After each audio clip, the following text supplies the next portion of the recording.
watching CBS 2 News this morning in high definition. Superbugs, MRSA, flesh-eating bacteria. You've probably heard a lot about these frightening antibiotic-resistant infections. It used to be you only saw them in the hospital. Now people are catching these nasty germs in the community. But do you know what to watch out for, what the infections look like, or what can happen if they're not treated? Our own Dr. Max Gomez knows firsthand, and we're hearing that you've had MRSA. Hello. Yeah, it's true. It's a little bit scary right here on the tip of my elbow, actually, believe it or not.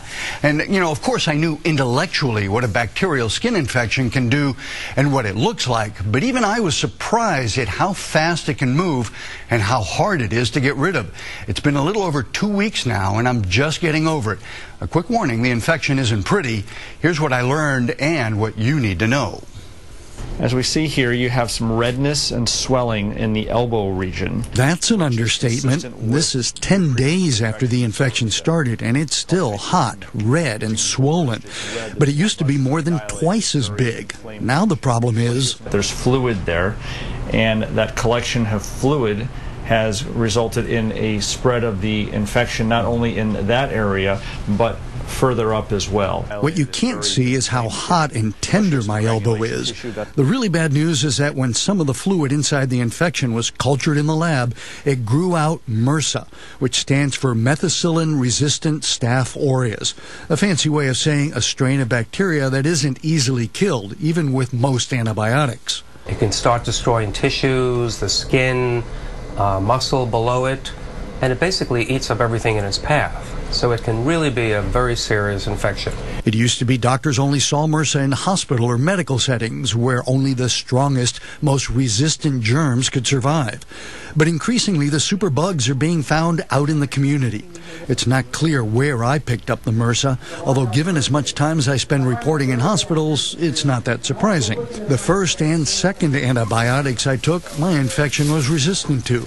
And now I have a fluid-filled abscess on my elbow. When you have infected fluid locked into a certain space into tissues, antibiotics can't get to them. So that means cutting it open, draining the fluid, and packing it with antibacterial gauze to keep it from filling up again. And finally, getting on an antibiotic that my staph bug is sensitive to.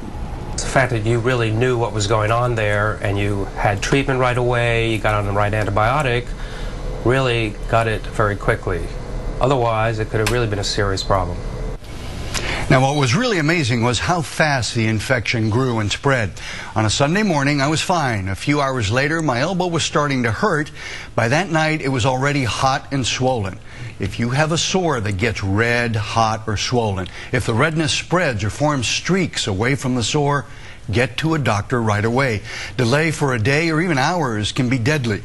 But prompt treatment usually means complete recovery, I am happy to say, and that's where I am, despite the fact that you guys are moving away from it. Well, is it contagious? Well, I'd have to rub my elbow on your skin. Don't want to rub elbows with the doctor. And HR would be all over me in a minute. So we couldn't have that. But you're a healthy guy. How does this happen in the first place? Well, you know, the skin is a really marvelous barrier to infections. It really works very well. But if you have a cut or a scrape or a bug bite, that can sometimes allow bacteria to get in. And if they're really nasty bugs, they can really get in there and set up camp and go to town. In my case, it was my own fault.